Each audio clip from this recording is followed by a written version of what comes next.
After years of trying to get pregnant without success, my daughter-in-law just adopted a beautiful little girl. But at the adoption party, her best friend pulled me aside. "Ma'am, that baby shouldn't be here." My heart stopped. "Why would you say that?" What she told me made me freeze in place. "Don't forget to subscribe to the channel and comment where you're watching from." I never imagined that the happiest day of my son's life would become the beginning of my worst nightmare. But that's exactly what happened on a warm September afternoon in Cedar Ridge, Virginia. When my daughter-in-law Melissa finally brought home the baby she'd dreamed of for 7 years. My name is Madeline Fields, and at 63 years old, I thought I'd seen enough of life to recognize trouble when it walked through the door. I was wrong. The adoption party was everything Melissa had planned it to be. Elegant, joyful, overflowing with pink balloons and white roses throughout the sprawling farmhouse that had been in our family for 4 generations. The house sat on 12 acres of rolling hills, far enough from town to feel private but close enough to remind you that civilization existed. My late husband Thomas had loved this place with his whole heart, and I'd stayed here after his passing 3 years ago, tending the land and keeping the memories alive. Today, those memories seemed distant. All that mattered was the tiny bundle sleeping peacefully in Melissa's arms, wrapped in a hand-embroidered blanket I'd made myself during the long months of waiting. Little Sophie Grace, with her perfect rosebud mouth and wisps of dark hair. She was beautiful. She was wanted. She was home. Or so I believed. My son Andrew stood beside his wife, his hand protectively on her shoulder, his face radiating the kind of joy that only comes from answered prayers. They'd been trying to conceive since their 2nd year of marriage, suffering through 3 miscarriages and 2 failed rounds of expensive treatments. The adoption process had taken another 18 months of home studies, background checks, and agonizing uncertainty. But now they had Sophie, and watching them glow with parental pride made my chest tight with emotion. I'd always gotten along well with Melissa, despite some initial reservations. She was driven and ambitious, sometimes to the point of obsession, but she'd always treated me with respect.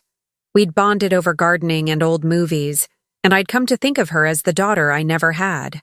The living room was packed with friends and family, all cooing over the baby and offering congratulations. I moved through the crowd with a tray of hors d'oeuvres, playing the gracious hostess, accepting hugs and well wishes. Everything felt normal, perfect even. Then I saw her. Cassandra Moody stood near the fireplace, slightly apart from the other guests, her expression unreadable. She'd been Melissa's best friend since college, one of those intense friendships that seem to survive everything. They'd been roommates, bridesmaids at each other's weddings, confidants through every triumph and tragedy.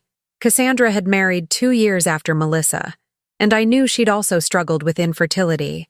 Her marriage had crumbled under the strain, ending in divorce about a year ago. She caught my eye and gave me a tight smile that didn't reach her eyes. Something about her posture, rigid, uncomfortable, sent a small warning signal through my mind, but I dismissed it. Perhaps seeing Melissa with a baby was difficult for her. That would be understandable. I was refilling the punch bowl when I felt a hand on my elbow. "Mrs. Fields, may I speak with you privately?" Cassandra's voice was low, urgent. Up close, I could see the tension in her face, the way her fingers trembled slightly as they gripped my arm. "Of course, dear. Is everything all right?" "Not here." Her eyes darted toward the hallway. "Please, it's important." My heart began to beat faster.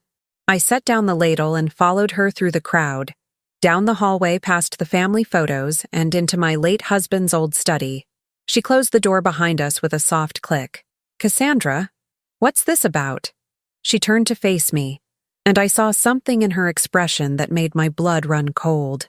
Fear, anger, something darker that I couldn't quite name. "Ma'am, I need to tell you something about Sophie, about the adoption."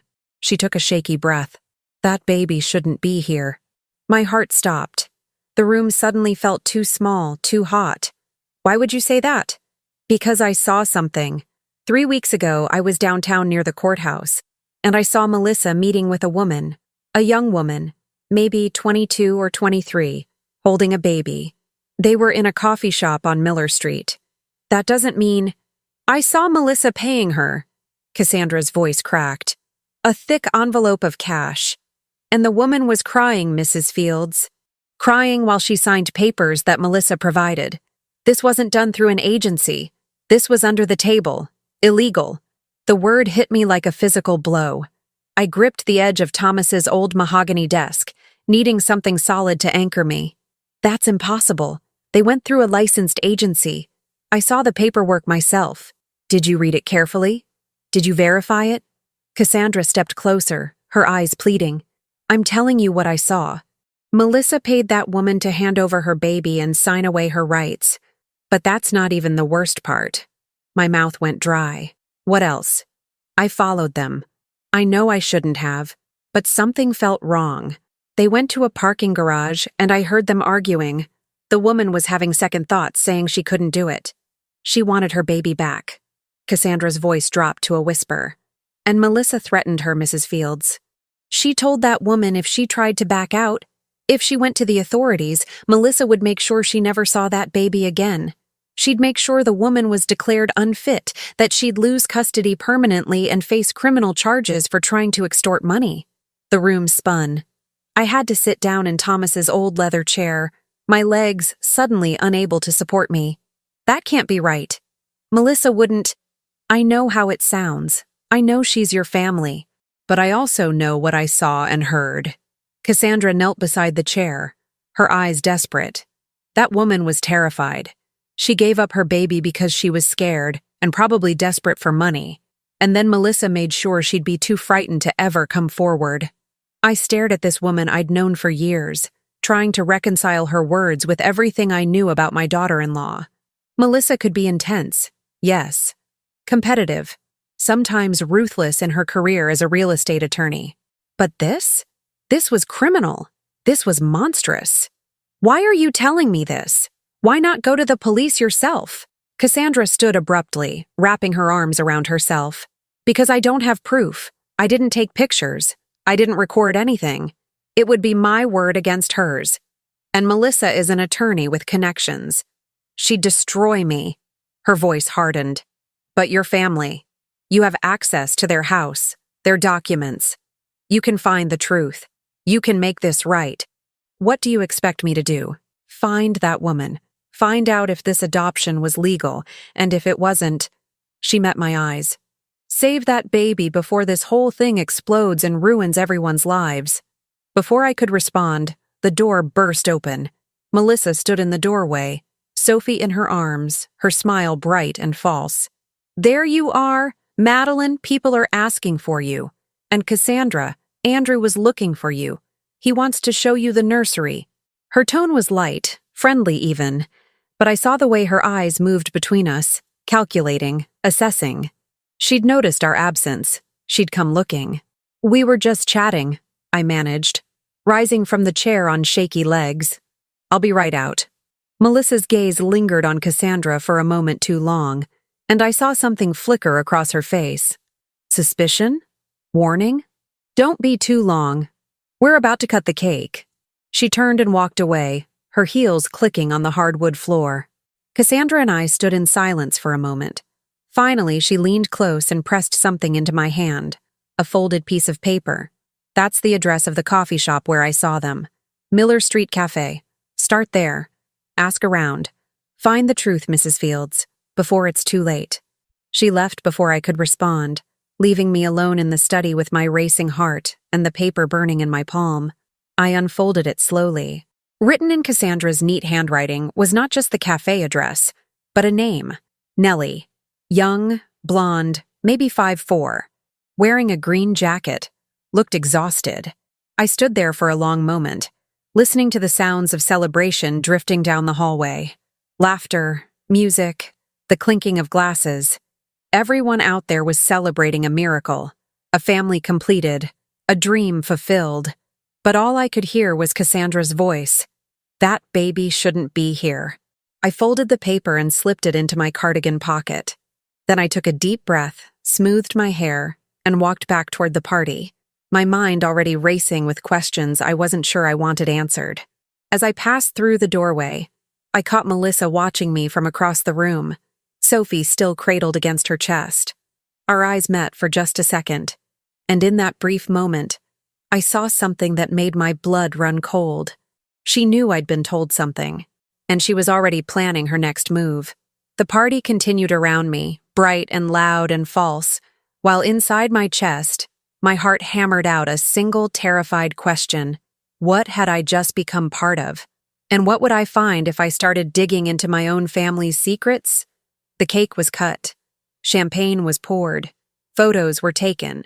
And all I could think about was a young woman crying in a coffee shop, signing away her baby while Melissa counted out cash. I had to know the truth, whatever it cost me, even if it meant discovering my family was built on lies. The morning after the adoption party, I woke at dawn with Cassandra's words still echoing in my mind. The paper with the coffee shop address sat on my nightstand, taunting me. I'd barely slept, turning over the implications of what I'd been told, trying to convince myself there had to be a reasonable explanation. But every time I closed my eyes, I saw that moment when Melissa caught us in the study, the calculation in her expression, the way she'd held Sophie just a little tighter, as if claiming ownership. I made coffee in the quiet farmhouse kitchen, watching the sun rise over the back pasture through the window Thomas had installed 40 years ago. The familiar ritual usually brought me comfort, but today everything felt wrong, tainted. I needed to investigate, but carefully.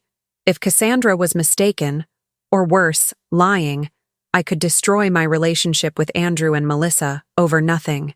But if she was telling the truth, a young woman somewhere had been coerced into giving up her child, and my family was complicit in something terrible. The thought made me sick.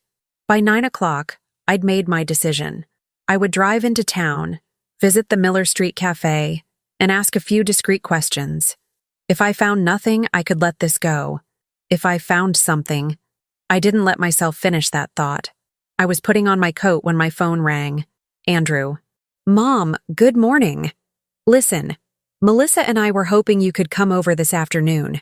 We want to go over some of Sophie's care routine with you, since you'll be helping with babysitting. My throat tightened. Of course, sweetheart. What time? Around 2? We have a meeting with our attorney at 11, just finalizing some paperwork. But we should be done by then. Attorney. Paperwork. My hands went cold. That sounds fine. I'll see you then. After we hung up, I stood in my hallway for a long moment, staring at the family photos on the wall. Andrew as a baby, cradled in Thomas's arms. Andrew at his college graduation, beaming with pride. Andrew and Melissa on their wedding day, looking so hopeful and in love. When had everything become so complicated? I drove into Cedar Ridge with the windows down, letting the September air clear my head. The town had barely changed in the 40 years I'd lived here. Same brick storefronts, same mom-and-pop shops, same sense of everyone knowing everyone else's business. Usually that felt comforting. Today, it felt dangerous. The Miller Street Cafe was tucked between a bookstore and a dry cleaner, a cozy place with outdoor seating and flower boxes in the windows. I'd been here before but never paid much attention to it. A young woman with purple streaks in her hair greeted me when I entered. The morning rush had passed, leaving only a handful of customers scattered at tables. Coffee, please, I said, settling onto a stool at the counter. And maybe some information, if you have a moment.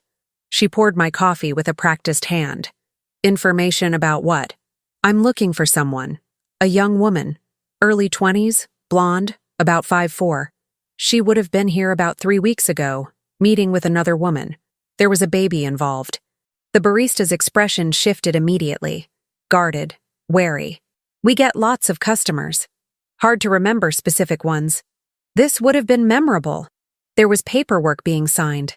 Money exchanged. The young woman was crying. Look, lady, I don't know what you're getting at, but please. I lowered my voice, leaning forward. I'm not trying to cause trouble.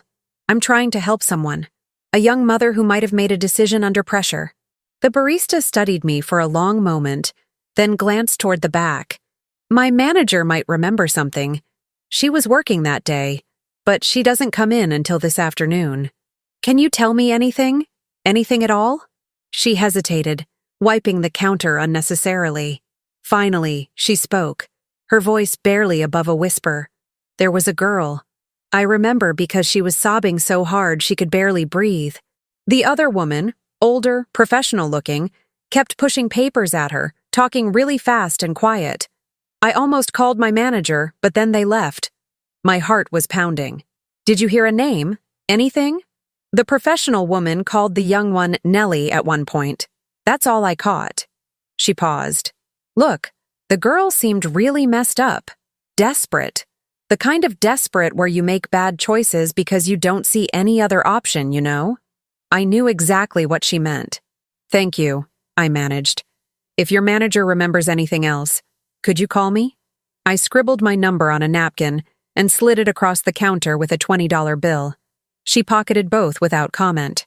Good luck finding whatever you're looking for. I hope it's not as bad as it seems. But we both knew it probably was. I sat in my car outside the cafe for 20 minutes, trying to process what I'd learned. The barista had confirmed Cassandra's story, at least partially. There had been a young woman named Nellie. There had been crying and paperwork and pressure. But confirmation wasn't proof, not the kind that would stand up to scrutiny, especially against an attorney like Melissa. I needed more. I needed to find Nellie herself. But how? I didn't have a last name, an address, or any way to track down a young blonde woman in a town of 30,000 people. I felt helpless, out of my depth. My phone buzzed. A text from Melissa. Looking forward to seeing you at 2? Brought some of your famous apple cake home from the party. We can have it with coffee while we chat. The casual friendliness of the message made my stomach turn. How could she act so normal if she was hiding something this terrible? Unless Cassandra was wrong. Unless I was chasing shadows and destroying trust over a misunderstanding. I drove home slowly, my mind spinning. I had 3 hours before I needed to be at Andrew and Melissa's house. 3 hours to decide how to proceed. Back at the farmhouse, I made myself lunch I couldn't eat and tried to think rationally.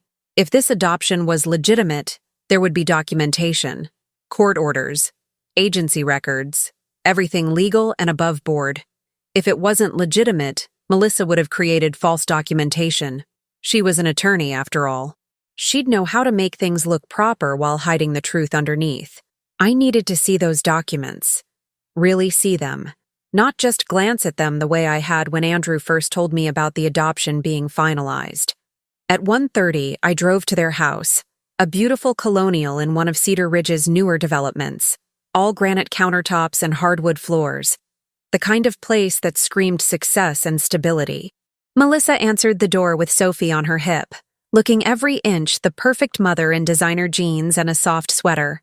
Madeline, come in, come in. Sophie just woke up from her nap. She kissed my cheek warmly, and I hated myself for flinching slightly.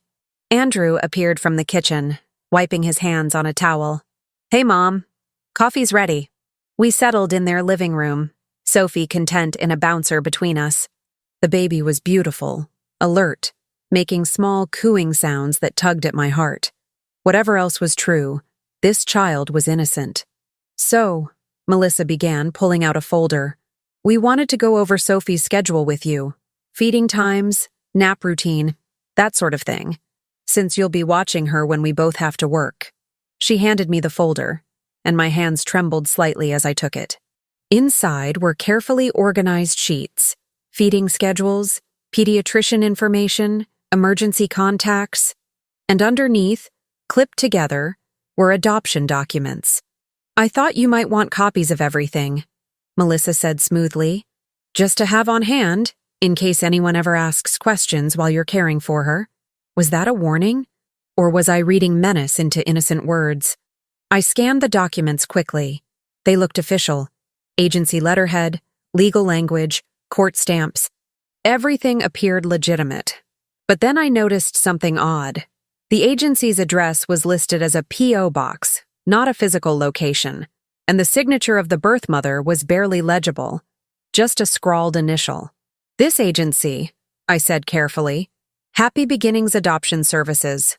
I'm not familiar with it. They're based out of Richmond, Andrew said proudly. They specialize in private adoptions. Very discreet, very professional. Can I visit them? I'd love to learn more about their process. Melissa's smile didn't waver, but something flickered in her eyes. They're quite exclusive, actually. They don't do tours or casual visits. Client confidentiality is paramount. Of course it was. Well, these documents look very thorough, I said, setting the folder aside. You've certainly done everything properly. We wanted to make sure everything was perfect, Melissa said, for Sophie's sake. We spent the next hour going over care instructions, and I played the role of excited grandmother perfectly. I cooed over Sophie, asked appropriate questions, accepted another slice of cake. But all the while, my mind was cataloging inconsistencies. The vague agency information, the illegible signature, the way Melissa's jaw tightened whenever I asked about the adoption process. And then, as I was preparing to leave, Andrew's phone rang. He glanced at the screen and frowned. It's the attorney's office. I need to take this. He stepped into the hallway. Melissa excused herself to check on Sophie, who'd started fussing upstairs. I was alone in the living room for perhaps 30 seconds. 30 seconds in which I made a decision that would change everything.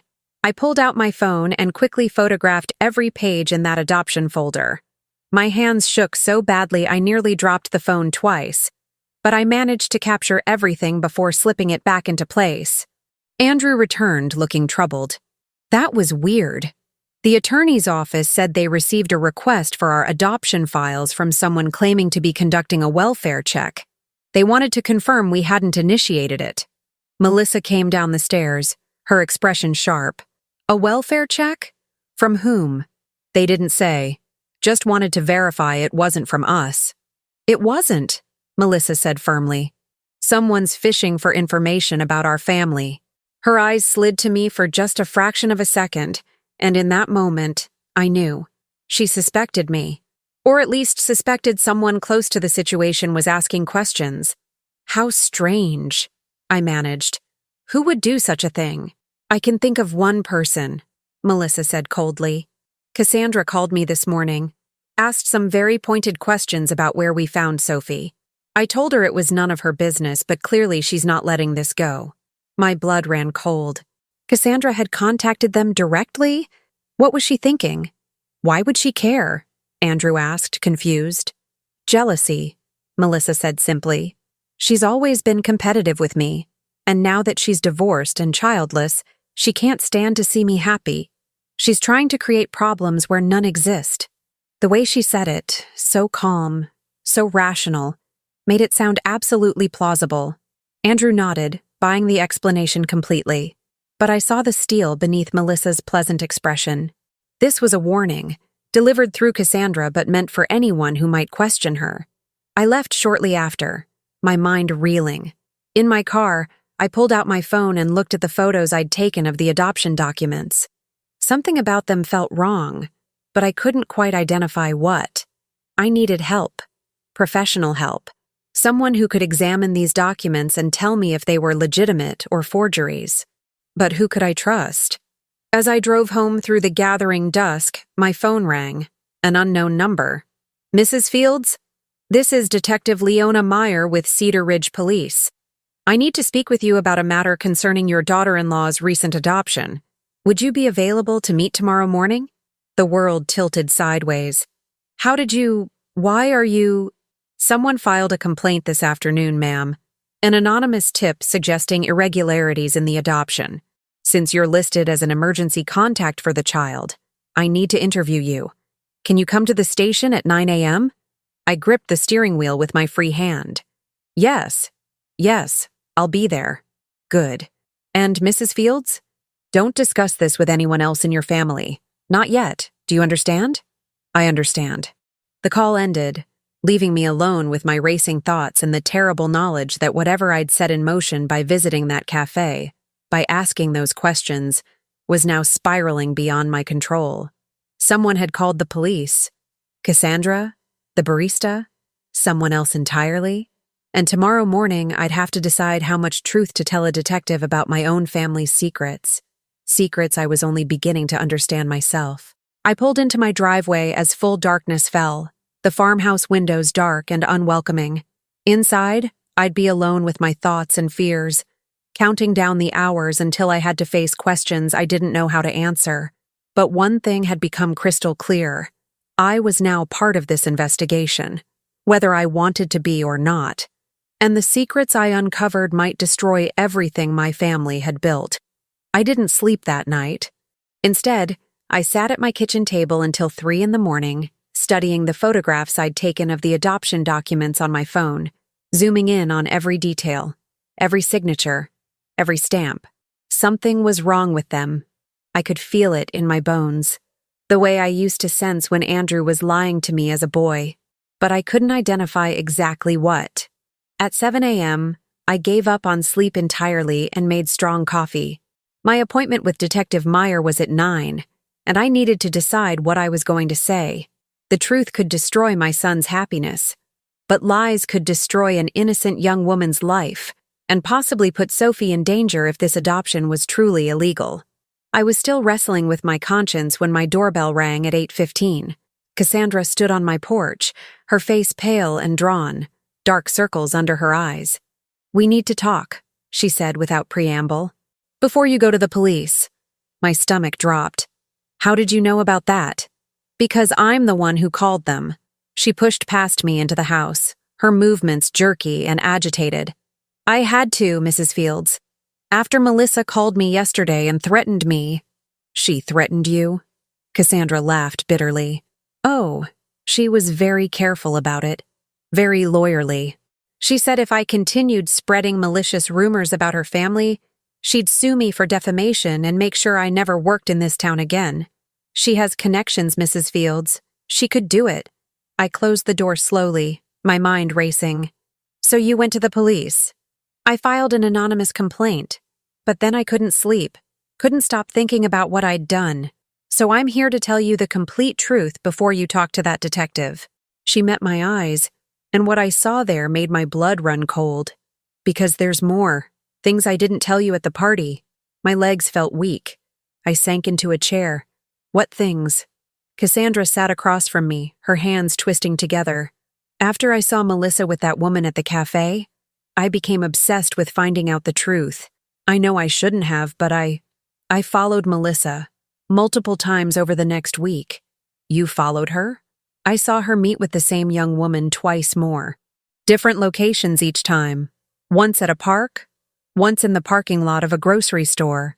And each time the woman looked more desperate, more frightened. The last time I saw them, Melissa handed her what looked like medication, pills in an unmarked bottle. The room seemed to tilt. "What kind of medication?" "I don't know. But the woman took them right there, swallowed them dry. And Melissa told her, I heard her say this clearly, 'This will help you forget. Make everything easier. Just a few more days, and you'll never have to think about this again.'" My hand flew to my mouth. "She was drugging her?" "I think so. I think Melissa was giving her something to keep her compliant, maybe anxious medications or sedatives. Something to keep her from thinking clearly or changing her mind." Cassandra's voice broke. "And then, 3 days before the adoption party, I saw the woman one last time. She was walking near the bus station looking completely lost. No baby, no diaper bag. Just wandering around like she didn't know where she was or what she was doing. Did you talk to her?" "I tried. I approached her, asked if she was okay. She looked at me like she didn't even see me. Her eyes were completely vacant, Mrs. Fields. Like she'd been, I don't know, broken somehow. When I asked about the baby, she started crying and walked away. I followed her to an apartment building on the east side of town, the rundown complex near the old textile mill. I grabbed a pen and paper. Which building? Riverside Apartments, Unit 2C. But Mrs. Fields, you need to understand something else. Cassandra leaned forward urgently. I did some research. Happy Beginnings Adoption Services? It's a shell company. The address listed is a UPS store mailbox. The phone number goes to a disconnected line. The website was created 4 months ago and has no client testimonials, no staff listings, no actual office location. The coffee I'd drunk earlier threatened to come back up. Melissa created a fake adoption agency? I think she created the paperwork to make everything look legitimate, yes. But I don't think there was ever any real agency involved. I think she found a desperate young woman, probably through some online forum or classified ad, and paid her directly for her baby. Then she fabricated all the legal documents to cover her tracks. I thought of my daughter-in-law's sharp legal mind, her attention to detail, her ruthless determination to get what she wanted. Could she really have done something this calculating? This cruel? Why are you telling me this now? Why not tell the police directly? Cassandra's expression turned bitter. Because I have no proof. Everything I saw could be explained away. Two women meeting in public? Having emotional conversations?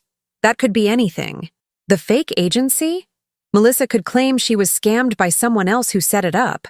Without the young woman's testimony, without those pills tested, without any paper trail connecting Melissa to illegal activity, it's just my word against a respected attorney's. So what do you want from me? Find that woman, Nellie. Go to that apartment today before your police interview. Get her to talk. Get her to tell the truth about what happened. If she testifies, if she confirms that Melissa coerced her and drugged her, then the police will have to investigate. Then there will be consequences. I looked at this woman I'd known for years and saw something in her face I didn't like. Something hungry and vindictive beneath the concern. Cassandra, why do you care so much? Really? Her mask slipped for just a moment, and I saw raw pain underneath. Because Melissa has everything I wanted. The husband, the career, the baby. And she got it through lying and manipulation while I lost everything by playing by the rules. My marriage failed because we couldn't have children. I followed every legal avenue, tried every treatment, and ended up divorced and alone. And she just bought a baby like it was a piece of property. There it was. The truth beneath the righteous concern. Cassandra wasn't doing this purely out of moral outrage. She was doing it partly out of jealousy and pain. But that didn't mean she was wrong about what Melissa had done. I'll think about it, I said carefully. But I won't lie to the police, Cassandra. If they ask me direct questions, I'll answer honestly. Fair enough. She stood to leave, then paused at the door. Mrs. Fields, be careful. Melissa is smarter than both of us, and she has a lot to lose.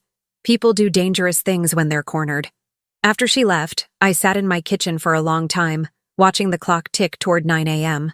I had 30 minutes to decide my next move. Finally, I made my choice. I called Detective Meyer's number. Detective, this is Madeline Fields. I need to postpone our meeting. Something's come up. Mrs. Fields, this is a police investigation. You can't just... I have information about the birth mother's location. I need a few hours to verify it. Can we meet at 2 p.m. instead? A pause. What kind of information? An address. Riverside Apartments, Unit 2C. I believe the birth mother may still be in town and possibly in distress. How did you obtain this address? I'd prefer to explain everything in person, Detective. But if that young woman is being exploited or harmed, every hour matters, doesn't it? Another pause. Longer this time. 2 p.m., Mrs. Fields. My office. Don't make me regret this. I hung up and grabbed my purse. The Riverside Apartments were on the opposite side of town, in a neighborhood I rarely visited. The kind of place where people minded their own business and didn't ask questions. The drive took 20 minutes through morning traffic. The apartment complex was exactly as depressing as I'd imagined. 3 stories of weathered brick and peeling paint, overgrown landscaping, and cars in various states of disrepair parked haphazardly in the lot. Unit 2C was on the second floor. I climbed the outdoor stairs slowly, my heart hammering, rehearsing what I'd say. How do you approach a stranger and ask if they've been coerced into giving up their baby? I knocked softly. No answer. I knocked again, louder. Hello? My name is Madeline Fields. I'm not here to cause trouble. I just want to talk. Silence. But I heard movement inside. A soft scraping sound, like someone trying to be quiet. Please. It's about your baby. About Melissa. The door opened a crack, security chains still attached. A young woman's face appeared in the gap, thin, pale, with dark circles under red-rimmed eyes. Blonde hair pulled back in a messy ponytail. She matched Cassandra's description perfectly. Who are you? Her voice was hoarse, suspicious. I'm Melissa's mother-in-law. I know about the adoption. I know she paid you. I think she may have threatened you or coerced you. I want to help. There's nothing to help with. It's done. Just leave me alone. She started to close the door. She gave you pills, didn't she? To keep you calm? To keep you from thinking clearly? The door stopped moving. Nellie's eyes widened. How do you know about that? Someone saw you together. Someone who's concerned about what happened to you. I kept my voice gentle. Nellie, if this adoption wasn't voluntary, if you were pressured or threatened, there are people who can help. But you have to tell the truth. She laughed, a broken sound. The truth? The truth is, I sold my baby because I'm broke and desperate and stupid. I signed papers saying I gave her up willingly. I took money. Who's going to believe I was coerced? I will. And so will the police if you tell them everything. The police? Terror flooded her face. No, you don't understand. She said if I ever talked to the police, she'd make sure I went to jail. She has lawyer friends, judge friends. She said she'd prove I was trying to sell my baby illegally, that I'd be charged with child trafficking or something. I'd lose any chance of ever getting her back. Is that what you want? To get her back? Tears spilled down Nellie's cheeks. I never wanted to give her up, not really.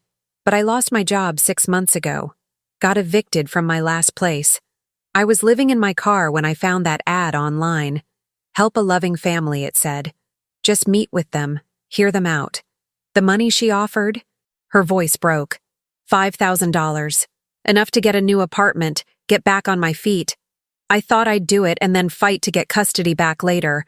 But then she made me sign those papers, and she kept saying it was too late, that I'd already committed, and if I backed out, she'd ruin me. What about the pills? Nellie wiped her face with shaking hands. Anxiety medication, she said, to help me through the stress. But they made me so foggy, so tired. I couldn't think straight. Couldn't remember what I'd agreed to or why. By the time they wore off, she already had my baby. My heart broke for this girl. 23 at most, alone and terrified and manipulated by someone who should have known better. Nellie, I'm meeting with a detective today at 2 p.m. I want you to come with me. Tell her everything you just told me. We can stop this before it goes any further. She has my baby. Nellie's voice was anguished. If I talk, she could disappear with her. Take her out of state. I'd never find her. The police can prevent that. They can issue court orders, conduct welfare checks. But only if you come forward. She stared at me through the crack in the door, wanting desperately to believe me but terrified of the consequences. Why should I trust you? You're her family. Because I care more about the truth than about protecting my daughter-in-law's lies. Because that baby deserves to be with her real mother if that's what should have happened. And because... I took a deep breath. Because my late husband always taught me that doing the right thing matters more than keeping the peace. Nellie studied my face for a long moment. Then slowly, she closed the door. I heard the chain rattle, and the door opened fully. She looked even younger standing in the doorway, barely more than a girl herself, wearing sweatpants and an oversized t-shirt, looking lost and alone. What's your baby's name? I asked gently. Lily. Her name is Lily Rose. Fresh tears spilled over. But she's calling her Sophie now, changing everything about her like I never existed. Come with me to the police station. Help me make this right. We'll do it together. Nellie hesitated, then nodded slowly. Okay, but I need one thing first. What? I need you to promise me something. Promise that if this goes wrong, if Melissa somehow wins and I lose everything, you'll make sure Lily is loved. That you'll be in her life and tell her about me someday. That she'll know her real mother wanted her. The request hit me like a physical blow. This young woman was asking me to care for her child if she lost her completely. The weight of that responsibility was staggering. But looking at her desperate, hopeful face, I knew there was only one answer I could give. I promise. Whatever happens, I'll make sure your daughter knows she was loved. Nellie nodded, wiping her eyes. Give me 10 minutes to change. Then we'll go. As I waited in the dingy hallway, I called Andrew. He answered on the second ring, sounding cheerful and oblivious. Hey, Mom. What's up? Andrew, I need you to listen carefully. Don't react, don't interrupt, just listen. My tone must have alarmed him because his voice immediately shifted. What's wrong? I'm going to the police today to discuss Sophie's adoption. There are some irregularities that need to be investigated. I wanted you to hear it from me first. What? Mom, what are you talking about? What irregularities? I can't explain everything right now, but I need you to trust me. Can you do that? A long silence. Then, does this have something to do with Cassandra? With whatever she told you at the party? So he'd noticed our private conversation. Of course he had. Partially, but I've discovered things on my own, things that concern me deeply. Mom, Melissa said you'd been acting strange. She thought maybe you were stressed or confused or… I'm not confused, Andrew. I'm trying to protect our family from a terrible mistake. By going to the police? By investigating your own daughter-in-law? His voice rose. What's gotten into you? The truth, Andrew. The truth has gotten into me, and I can't ignore it. I hung up before he could respond, my hands shaking. I'd just drawn a line in the sand between myself and my only son.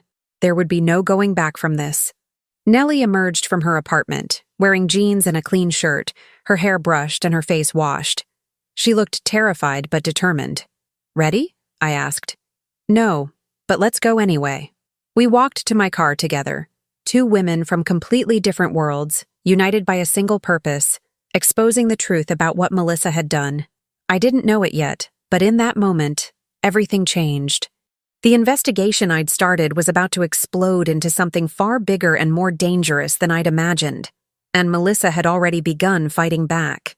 Detective Leona Meyer was a compact woman in her mid-40s with sharp eyes and an expression that suggested she'd heard every lie ever invented.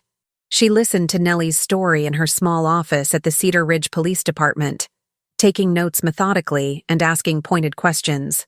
Nellie spoke haltingly at first, then with increasing confidence as the detective's professional demeanor seemed to reassure her.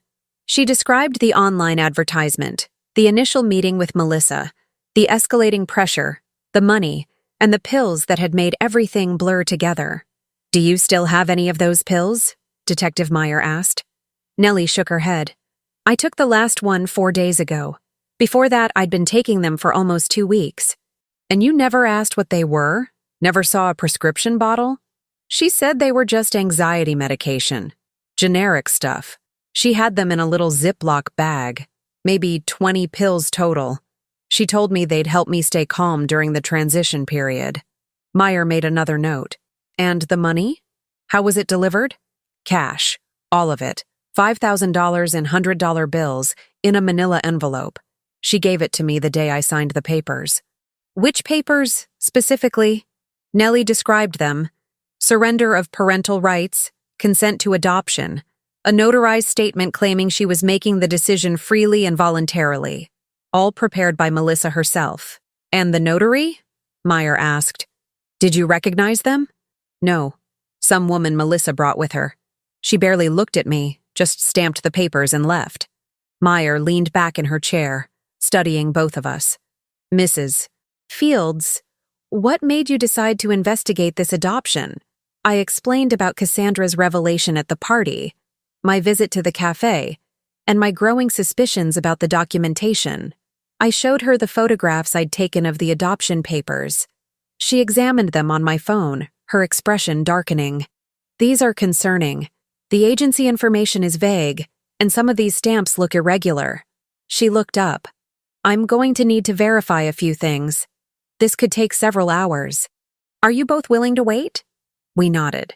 Good. And Mrs. Fields, I need you to understand something. If what Miss Nellie is telling us is true, your daughter-in-law has committed multiple felonies. Fraud, coercion, possibly unlawful possession and distribution of controlled substances. Your family is going to be torn apart by this investigation. I understand. Do you? Because once I start making calls, once I bring in the district attorney's office, there's no putting this genie back in the bottle. Your son's adoption will be invalidated. The child will be removed from their home pending investigation. This becomes a legal nightmare for everyone involved. Nellie made a small sound of distress. Meyer turned to her with surprising gentleness. Miss Nellie, I need to ask you directly. What outcome do you want here? Do you want your daughter back? Nellie's face crumpled. I don't know. I mean, yes, I want her. But I'm still broke. still unemployed, still living in that awful apartment.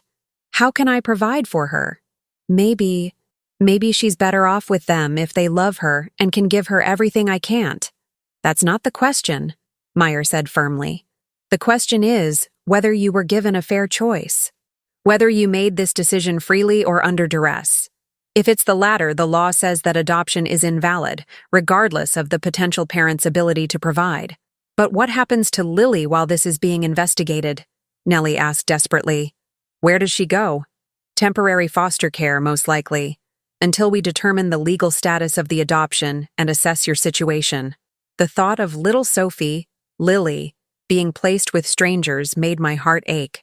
But the alternative was allowing an illegal adoption to stand, validating everything Melissa had done. Meyer stood. Wait here. I need to make some calls.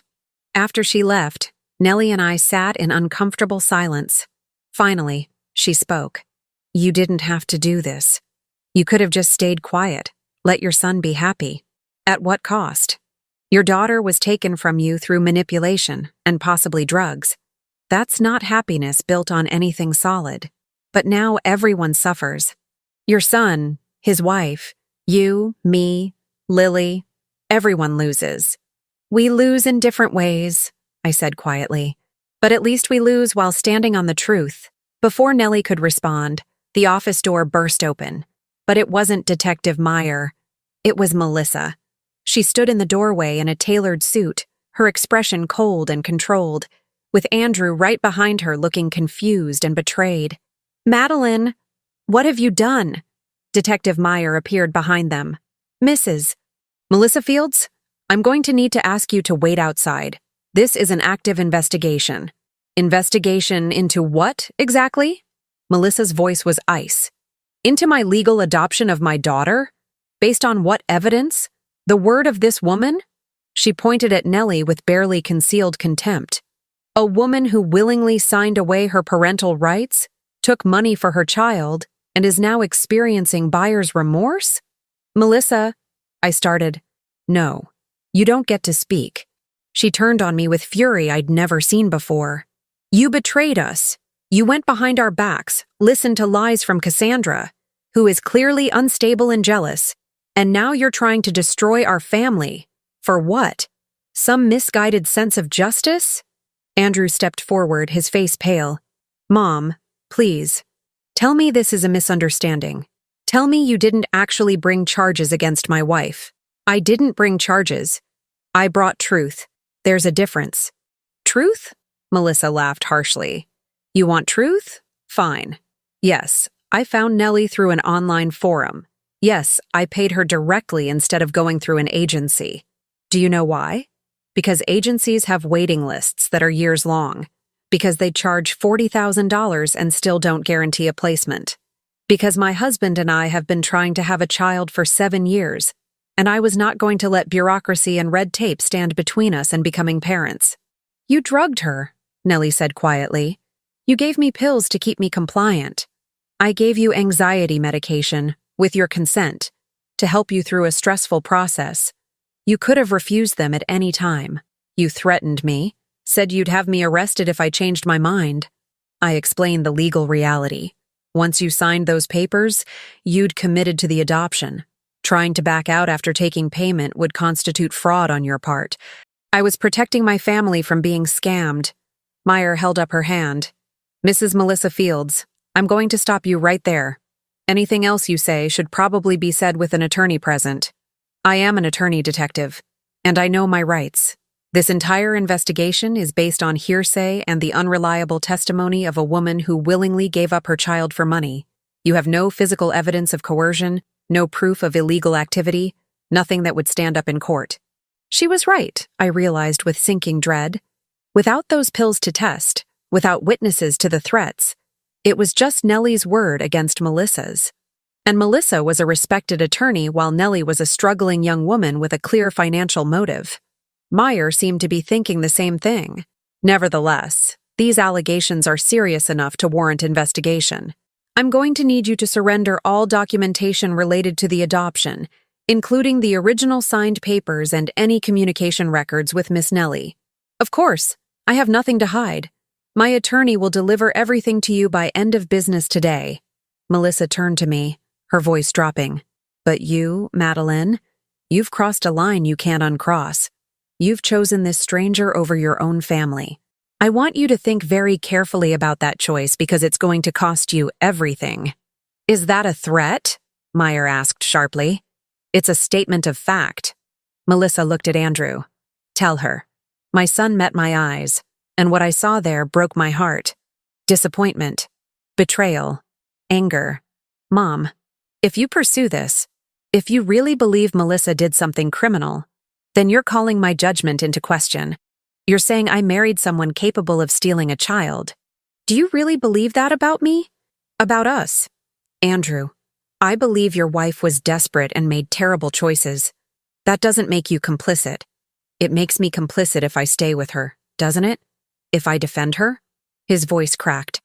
You're asking me to choose between my wife and mother. How is that fair? I'm not asking you to choose. I'm asking you to see the truth. The truth? He laughed bitterly. The truth is that we have a daughter we love, a daughter who's healthy and happy and wanted, and you're trying to take her away based on the word of someone who sold her child for $5,000. That's your truth, Mom, not mine. Melissa put her hand on his arm. Come on. We need to call our attorney. Let Detective Meyer do her investigation. When she finds nothing actionable, we can discuss next steps. They left together, Melissa throwing me one last cold look over her shoulder. The look promised consequences, retribution. After they were gone, Meyer sighed heavily.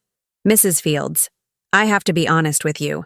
Without physical evidence, this is going to be very difficult to prosecute. Your daughter-in-law is right. It's essentially one person's word against another's. What about the fake adoption agency? The forged documents? Creating paperwork for a private adoption isn't automatically illegal if the underlying adoption was consensual. And proving those documents are forged requires forensic analysis that could take weeks or months. Even then, she could claim she was scammed by someone who set up the fake agency. Nellie stood abruptly. This was a mistake. I should never have come here. She's going to destroy me now. She'll make sure I can't get work, can't get housing, can't... Miss Nellie, please sit down. Meyer's voice was firm but kind. I believe you. But believing you and being able to prove it legally are two different things. I need you to think very carefully. Is there anything else? Any witnesses to your meetings? Any text messages or emails? Any evidence at all that she coerced you or provided those pills? Nellie shook her head miserably. She was too smart for that. Everything was in person, in cash, no paper trail. The only texts we exchanged were about meeting locations, nothing about the money or the adoption itself. My phone buzzed, a text from Andrew. You need to leave town for a while. Melissa's talking about filing a restraining order. Says you're harassing us and mentally unstable. Please, Mom. Just go stay with Aunt Clara in Richmond until this blows over. I showed the message to Meyer. She grimaced. They're already building a defense, painting you as an unreliable narrator, possibly suffering from grief-related delusions after your husband's death. It's a smart strategy. It's also completely false. False doesn't matter if it's believable. You're a 63-year-old widow who's suddenly making serious accusations against a well-respected attorney. They can make that play very well in court if this goes that far. I felt the walls closing in. Melissa had outmaneuvered me at every turn, anticipated every move, prepared counters I hadn't even considered. She'd turned my own son against me and was now threatening to have me legally declared unstable. What do I do? I asked, hating how small my voice sounded. Meyer considered for a long moment. You do what you've been doing. You find evidence. Real, tangible, undeniable evidence. The pills would be ideal, if we could test them and prove they were something stronger than over-the-counter anxiety medication that would support Miss Nellie's claim of being drugged. Communication records showing threats or coercion would help. Witnesses who saw the exchanges would be valuable. Where am I supposed to find any of that? I don't know. But I can tell you this. Your daughter-in-law is very confident right now. Confident people make mistakes. They get sloppy. And if there's evidence out there, confidence will lead you to it. Nellie spoke up suddenly. The notary, The woman who stamped the papers. If we could find her, prove she was paid to falsify notarization, that would be evidence of fraud, wouldn't it? Meyer's eyes sharpened. Yes, it would. Can you describe her? Older woman, maybe 55 or 60. Short gray hair, glasses. She had an accent, maybe Eastern European. She didn't say much, just asked if I was signing voluntarily, stamped the papers, and left. That's something. I can check registered notaries in the area, see if anyone matches that description or has connections to your daughter-in-law. Meyer looked at me.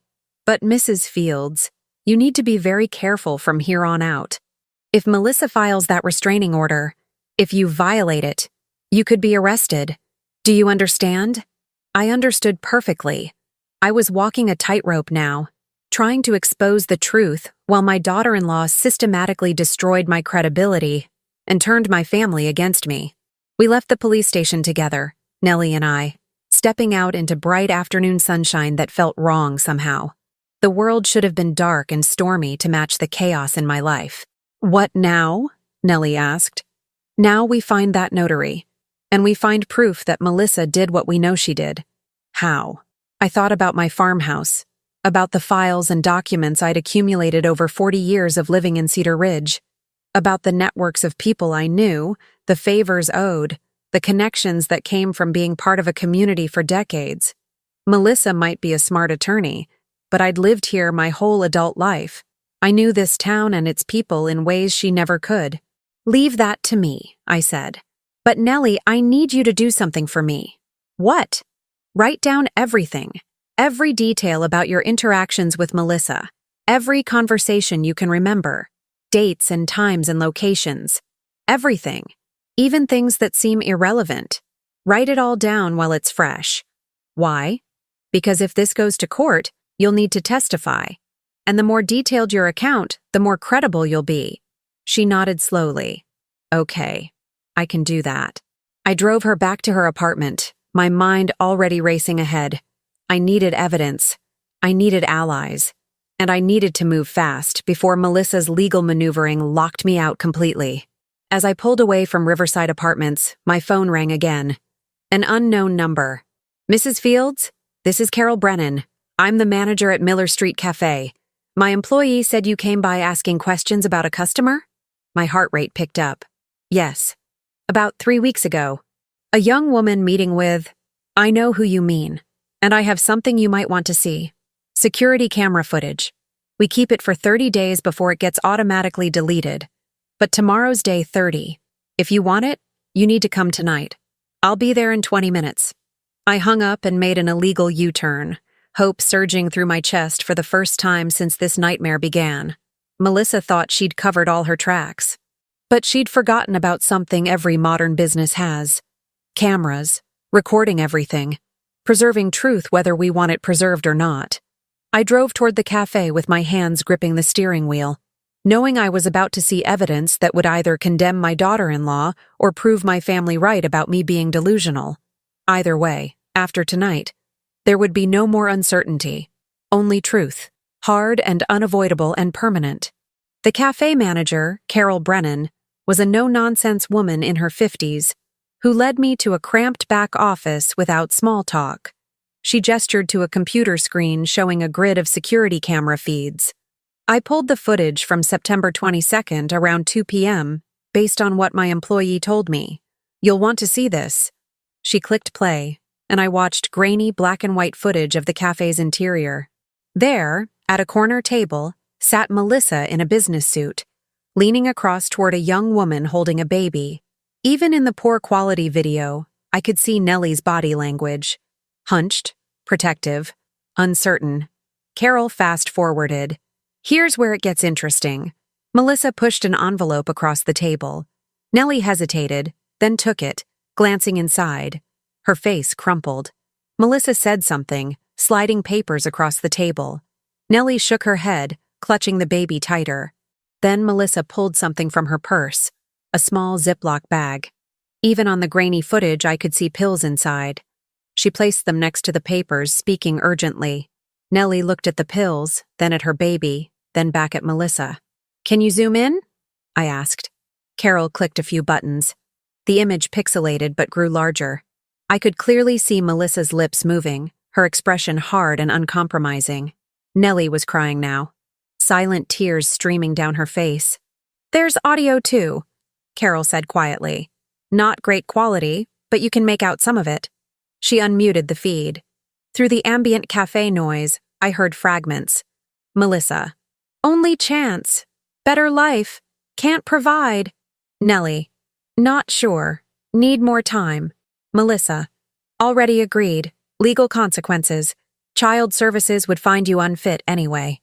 Nellie: "Please, Melissa: "These will help. Calm your nerves. Make the transition easier. Do you want your daughter raised in a car? In shelters?"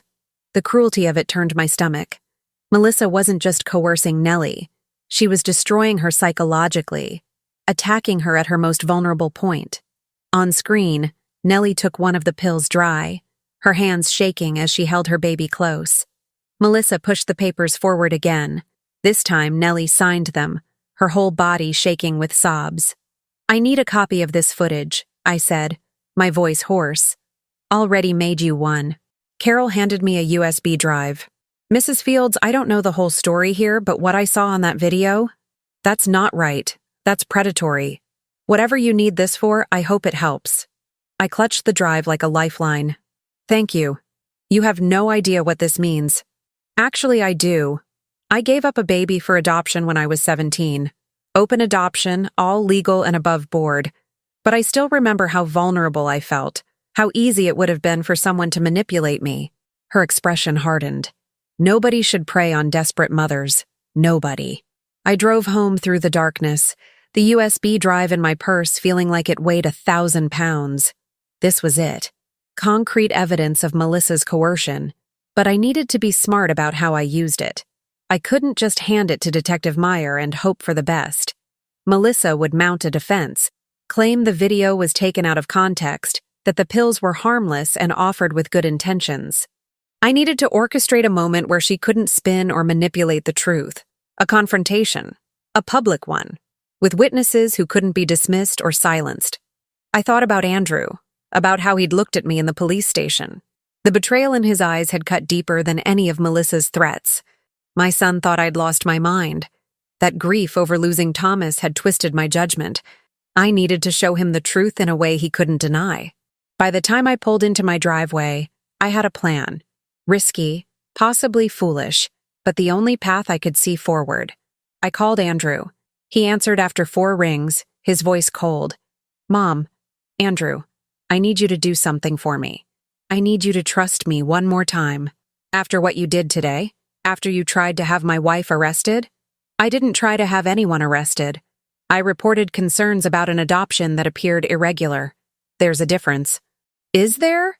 Because from where I'm standing, you're trying to destroy our family." "No, sweetheart. I'm trying to save it. But I can't do that if you won't listen to me." A long pause. "What do you want?" "I want you and Melissa to come to dinner tomorrow night, here at the farmhouse. You, her, and anyone else involved in the adoption process.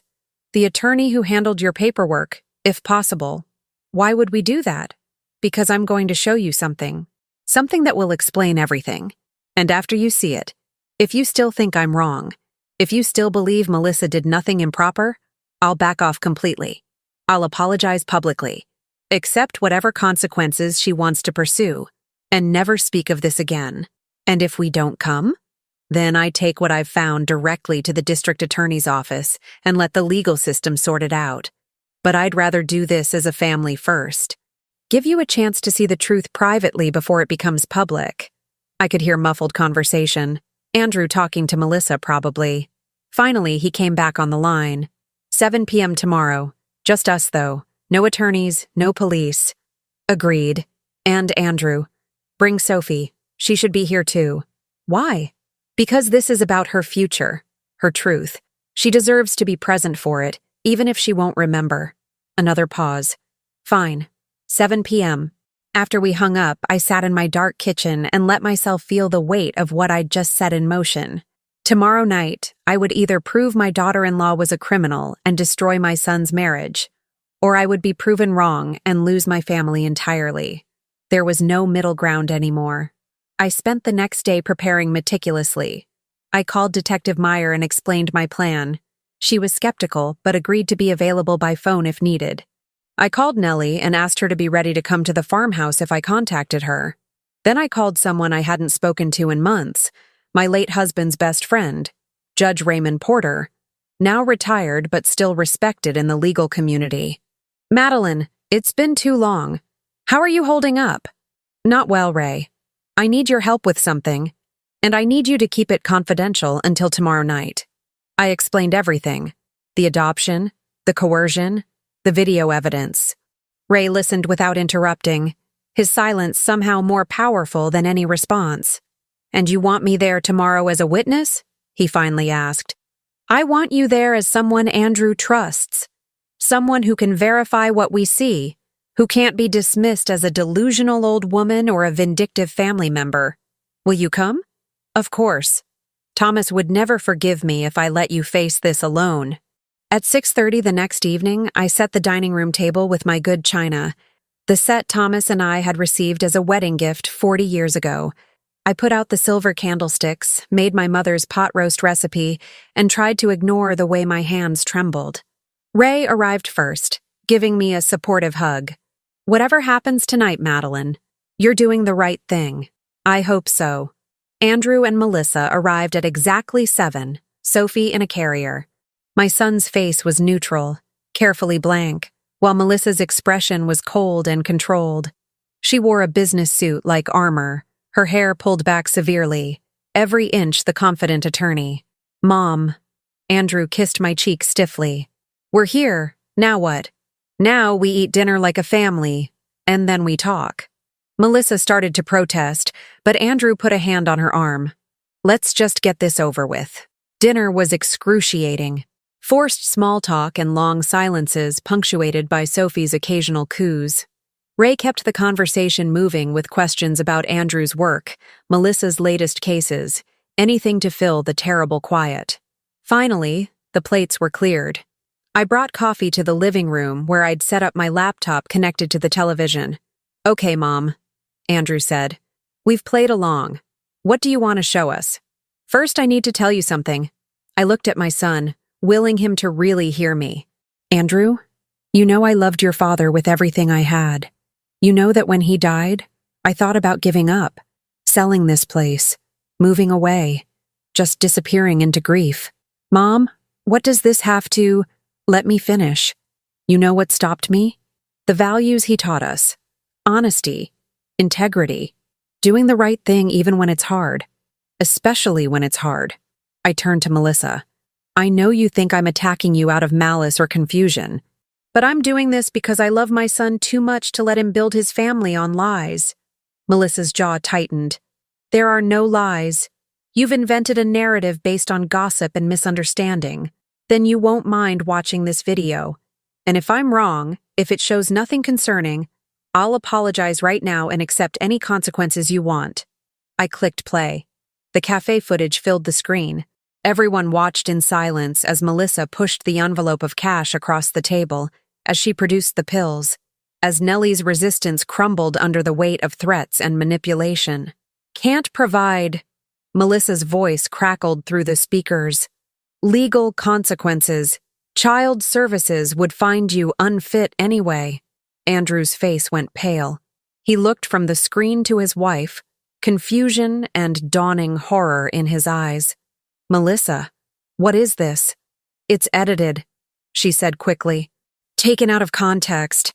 That woman approached me looking for money and I was trying to help her. By threatening her? Ray spoke for the first time, his voice carrying the authority of 30 years on the bench.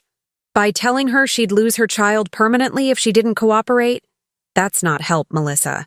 That's coercion. You don't understand the situation. She was desperate, living in her car. I was offering her daughter a better life. While drugging her to keep her compliant? I pressed play again, zooming in on the moment Melissa handed over the pills. What were those, Melissa? Over-the-counter anxiety medication, like you claimed? Or something stronger? Something to keep her confused and pliable? Melissa stood abruptly. This is entrapment. You're trying to twist everything I did to help a struggling mother into something criminal. Andrew, we're leaving." But Andrew didn't move. He was staring at the frozen image on the screen, his wife's face, hard and calculating, pushing pills across a table to a crying woman holding a baby. "Is that Sophie?" he asked quietly. "Is that our daughter Nellie is holding?" "Her name is Lily," I said gently. "And yes, that's her." "Andrew, don't listen to this," Melissa said desperately. "Your mother is trying to destroy us because she can't handle being alone after your father died. She's projecting her grief onto our happiness." "Stop." Andrew's voice cut through her words like a blade. "Just stop, Melissa. I watched that video. I heard what you said to that woman, and it doesn't look like help. It looks like—" He couldn't finish the sentence. "Andrew, please. Did you create a fake adoption agency? Did you fabricate those documents we showed my mother?" Melissa's silence was answer enough. "Oh my God." Andrew sank into a chair, his face in his hands. "Oh my God, what did you do?" "I got us a daughter." Melissa's control finally cracked, her voice rising. "I got us the family we deserved after 7 years of trying and failing and watching everyone else get pregnant while we suffered. I did what I had to do to make that happen." "By stealing someone's baby?" Ray's voice was sharp. "By drugging and threatening a vulnerable young woman? That's not adoption, Melissa. That's kidnapping with paperwork. That woman sold her child. She took my money willingly. After you manipulated her into believing she had no other choice." I pulled out my phone. "Nellie is willing to testify to everything. The threats, the pills, all of it. And I have a detective ready to reopen the investigation with this video as evidence." Melissa's face went white, then red. "You can't do this. You'll destroy Andrew's life. Destroy this family. Is that what you want, Madeline? To punish me so badly you're willing to sacrifice your own son's happiness?" It was a good argument. The kind that would have worked on me a week ago, when I was still trying to keep the peace, still believing that family harmony mattered more than truth. But I'd seen too much now, knew too much. I'm willing to sacrifice temporary happiness built on lies to protect my granddaughter's right to know her real mother, and to protect my son from building his life on fraud. I looked at Andrew. "I love you too much to let you be part of this, even unknowingly." Andrew looked up at me with tears in his eyes. "Mom, what happens now? To Sophie? To Lily? Where does she go?" "That's up to the courts to decide, but Nellie wants her daughter back. She never wanted to give her up. She was coerced into it by someone who preyed on her desperation. I gave that woman a choice." Melissa started. "No!" I stood, all my anger finally breaking free. "You gave her an impossible situation and told her it was a choice. You dangled money in front of someone who was broke and homeless. You threatened her with legal action and child services. You drugged her to keep her from thinking clearly. That's not a choice, Melissa. That's manipulation, and it's illegal, and it's wrong." Melissa stared at me with pure hatred. "You self-righteous witch. You think you're so moral, so superior. But you're just a lonely old woman who can't stand to see anyone else happy. Maybe. Or maybe I'm a mother who won't watch her son commit a crime out of desperation." I pulled out my phone. "I'm calling Detective Meyer now. You can cooperate with the investigation, or you can run. But either way, the truth is coming out. Wait." Andrew's voice was barely a whisper. "Just wait, please." He stood and walked to the carrier where Sophie, Lily, slept peacefully, oblivious to the chaos surrounding her. He looked down at her with an expression of absolute heartbreak. "I love her," he said quietly. "I've only had her for 3 weeks, and I love her like she's been mine forever. How do I give that up?" "You give it up," Ray said gently, "because it was never yours to keep. Not like this." Andrew nodded slowly, tears streaming down his face. Then he turned to Melissa. "I think you need to leave. Get an attorney, a real one, not yourself. Cooperate with whatever investigation comes. And then—" his voice broke. "Then we'll figure out what happens with us." Melissa looked between all of us, seeing no allies, no escape route. Finally, she grabbed her purse and walked to the door. But she paused in the doorway, looking back at me. "This isn't over, Madeline. Even if everything you say is true, even if I lose everything, I'll make sure you regret this. I promise you that." Then she was gone, her heels clicking across the porch and down the steps. The silence she left behind was profound. Andrew sank back into his chair, staring at nothing. Ray put a hand on his shoulder. "Son, I know this feels like the end of the world right now, but your mother just saved you from something that would have destroyed you eventually. Better to know now than years from now." I called Detective Meyer and explained what we'd discovered. She said she'd be at the farmhouse within the hour to take statements and collect the video evidence. Then I called Nellie. "It's time," I told her. "Come to my address. Your daughter is here, and we're going to make this right." As we waited, for the detective, for Nellie, for whatever came next, Andrew finally looked at me. "Was this the only way, Mom? Did it have to blow up like this?" I tried to handle it quietly, but Melissa made that impossible. "And sweetheart, that baby deserves to be with her mother. Her real mother, who loves her and wants her and never wanted to let her go." "I know." He wiped his eyes. "I know you're right, but it doesn't make it hurt any less." "No," I agreed. "It doesn't. But doing the right thing rarely does." Through the window, I saw headlights turning into the driveway. Nellie's car, followed by a police cruiser. The confrontation was over. Now came the aftermath. The legal proceedings, the custody hearings, the painful process of undoing what Melissa had done. But at least we'd be doing it in the light of truth instead of the darkness of lies. And for the first time in weeks, I could breathe. 3 months later, I stood in my kitchen watching the winter sun rise over the frost-covered pasture, a cup of coffee warming my hands. The farmhouse was quiet in that particular way houses get when they've witnessed profound change and are still adjusting to the new normal. On the refrigerator, held by a magnet shaped like a sunflower, was a photograph from last week. Nellie sitting in my living room, Lily on her lap, both of them smiling at the camera. Real smiles. The kind that reach the eyes. The aftermath of that terrible confrontation had been exactly as messy and painful as Detective Meyer predicted. Melissa was arrested the following day and charged with multiple counts including fraud, coercion, and unlawful distribution of controlled substances.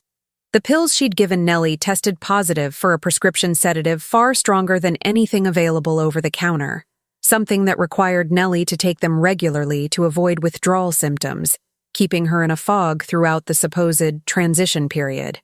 Amam, the notary, turned out to be Melissa's former legal secretary, someone she'd kept on retainer for under-the-table work. When faced with charges of falsifying legal documents, the woman confessed to everything, providing detailed records of multiple questionable notarizations Melissa had commissioned over the years. The district attorney called it one of the most calculated cases of adoption fraud they'd seen. Melissa had spent months planning every detail, from creating the fake agency website to establishing the cash payment system that would leave minimal traces. She targeted Nellie specifically after finding her desperate posts in online forums for single mothers struggling with housing insecurity. It was predatory, methodical, and it would have worked if Cassandra hadn't seen them that day at the cafe. I'd been wrong about Cassandra's motivations, at least partially. Yes, jealousy had driven her initial suspicion, but when I spoke with her after everything came out, I saw genuine anguish in her eyes. I wanted to be wrong, she'd told me.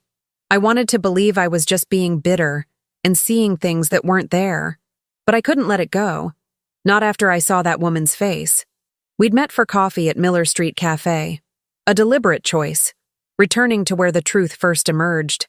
Carol Brennan had brought us pastries on the house and squeezed my shoulder as she passed. "Cassandra," I'd said carefully, "you were hurt when you came to me. Hurt and angry at life for giving Melissa what you couldn't have. I understand that. But you also did the right thing when you could have just walked away.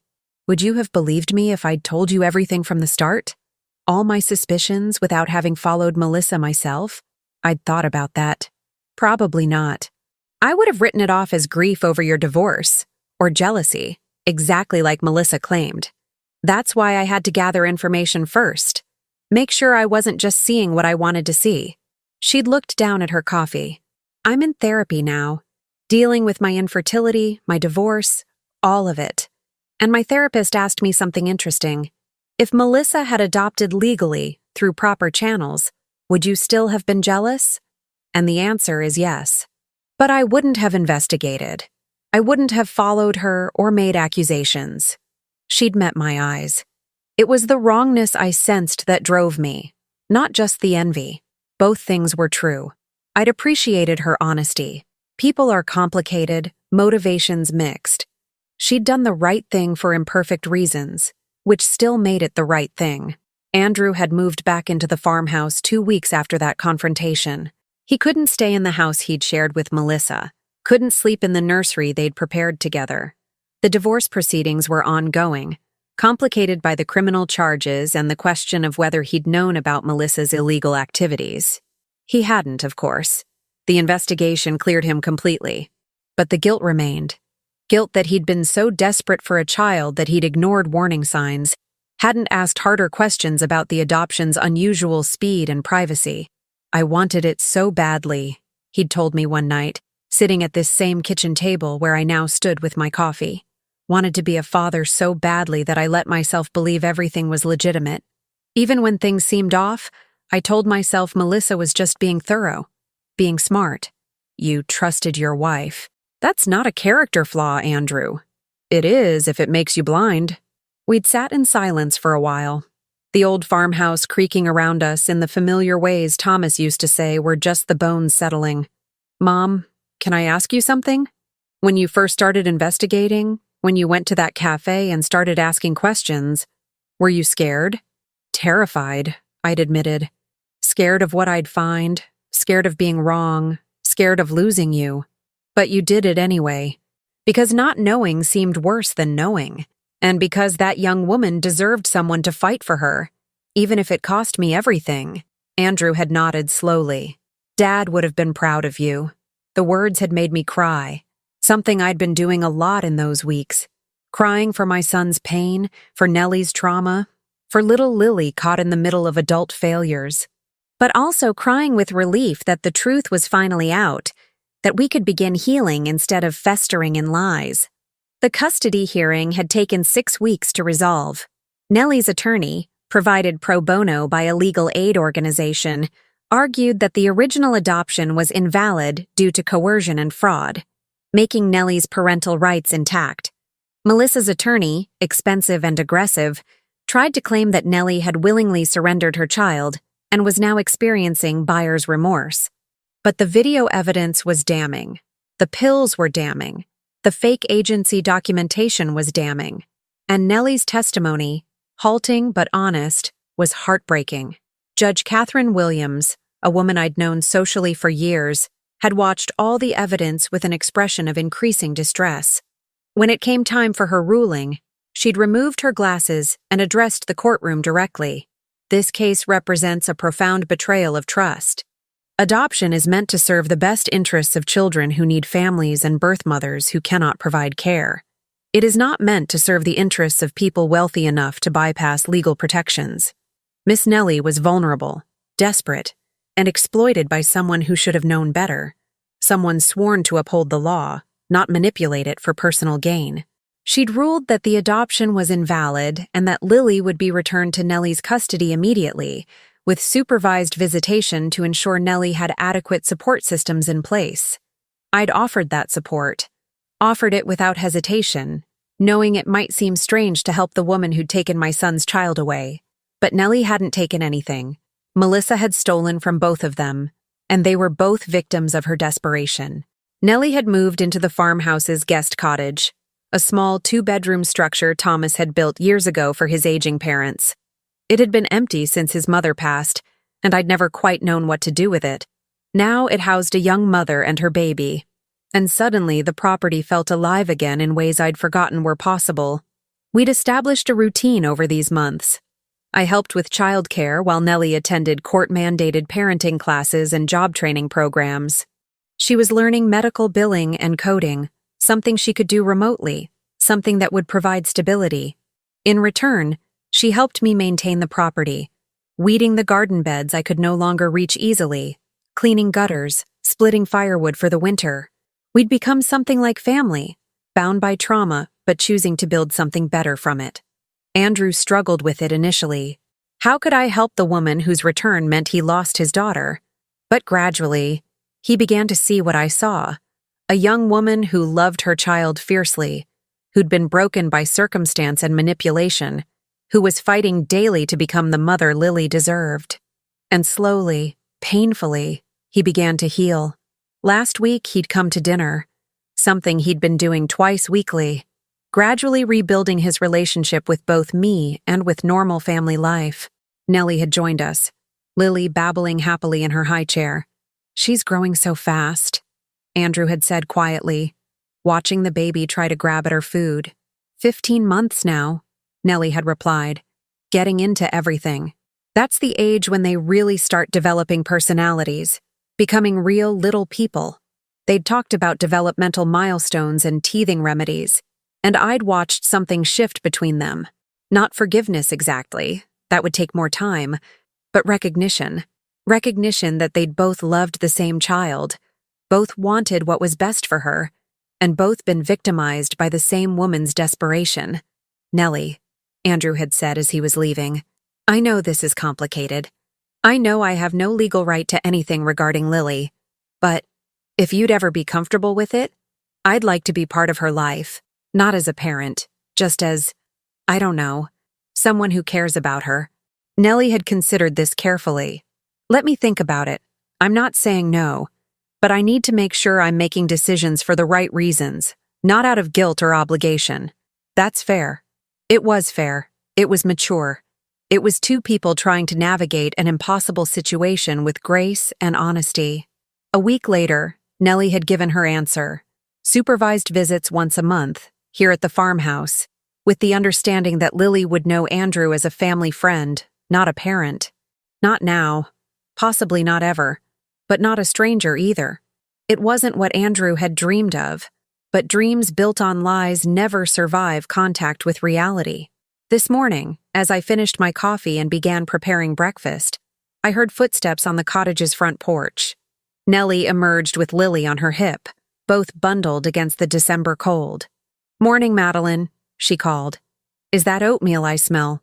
Brown sugar and cinnamon, just how you like it. Come in before you both freeze." They came inside, bringing cold air and the scent of wood smoke from Nellie's fireplace. Lily immediately reached for me, her small arms extended. "Anna!" she gurgled, her approximation of my name, the first word she'd learned beyond mama.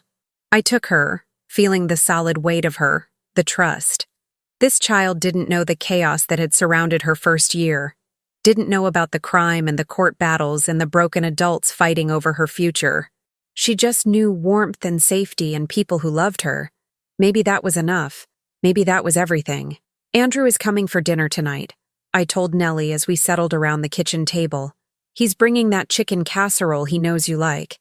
He doesn't have to keep doing that. Bringing food, I mean. I think he needs to. Needs to feel useful, like he's contributing somehow." Nellie was quiet for a moment, feeding Lily small pieces of banana. "It's getting easier. Having him around. At first, every time I saw him, all I could think about was those weeks she had Lily and I didn't. But he didn't know. He thought it was legitimate. He did. And he's been punished enough, losing both his wife and his daughter in one terrible night. Has he heard from Melissa? Not directly. Her attorney reached out about the divorce settlement. She's agreed to everything Andrew wants. The house, the assets, no contest. I think she knows she's lucky he hasn't pressed additional charges. Melissa's criminal trial was scheduled for March. Her attorney was pushing for a plea deal, but the district attorney wanted prison time, said they needed to send a message that adoption fraud wouldn't be treated as a white-collar crime with a slap on the wrist. I didn't know what I wanted for her. Prison seemed harsh for someone driven by desperate longing. But what she'd done to Nellie, the calculated cruelty of it, deserved consequences. Maybe there was no right answer, just the least wrong one. "I've been thinking," Nellie said hesitantly, "about what happens long term. I can't live in your cottage forever." "Why not? It's just sitting there otherwise." "Because it's not sustainable. You're already helping me so much with childcare and job training.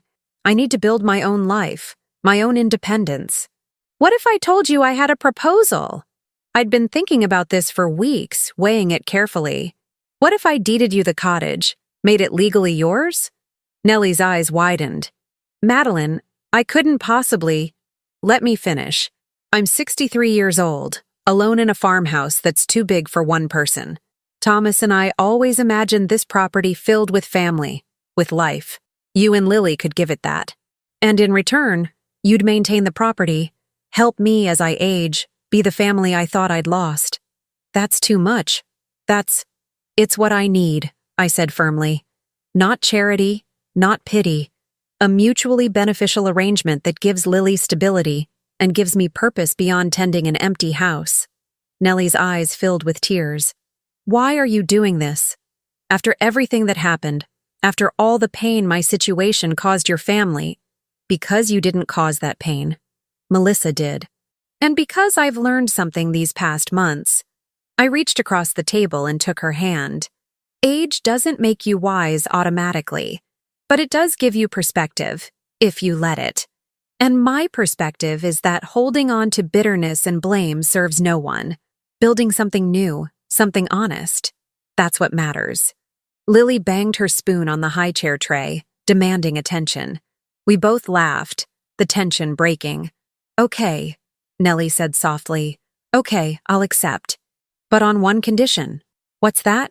When Lily's old enough to understand, we tell her everything, the whole truth. What Melissa did, how Andrew was involved, how you fought to make it right. No lies, no edited versions. She deserves to know her story. Agreed. Complete honesty. We shook on it, sealing a pact that would shape Lily's childhood and our future. A pact built on truth, however painful. That evening, Andrew arrived with his casserole and a bottle of wine. We ate together around the old oak table, 4 generations represented if you counted the ghosts of Thomas and his parents who'd built this place. After dinner, Andrew asked if he could give Lily her bath.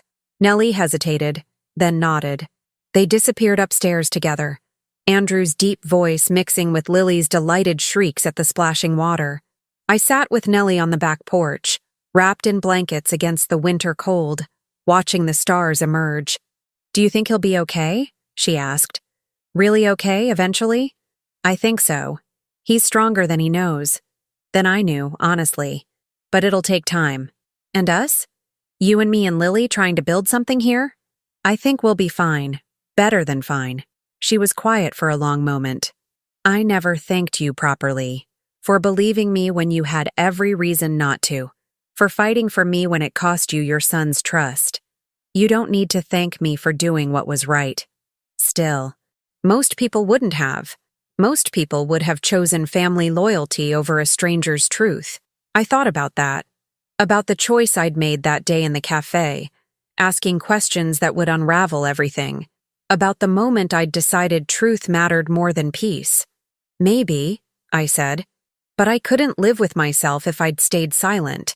And I couldn't let my son build his life on lies, even beautiful ones. Inside, we heard Lily laughing and Andrew singing an off-key lullaby. The sound drifted out into the winter night, a promise of healing that had seemed impossible 3 months ago. You know what my therapist told me? Nellie said. She said survivors of trauma often become the strongest people in the room, not because trauma makes you strong, but because surviving it teaches you that you're stronger than you knew. Smart therapist. I feel it sometimes. That strength, building in me. I'm not just the girl who got manipulated anymore. I'm Lily's mother. I'm someone who's building a future. I'm enough, I finished. You're enough, exactly as you are. She smiled, and in that smile, I saw the future. Messy and complicated and real, but built on honesty instead of desperation. The farmhouse lights glowed warm behind us. Inside, my son was learning to love a child who would never be his. Learning that love doesn't require possession, that family can be chosen and rebuilt and reimagined.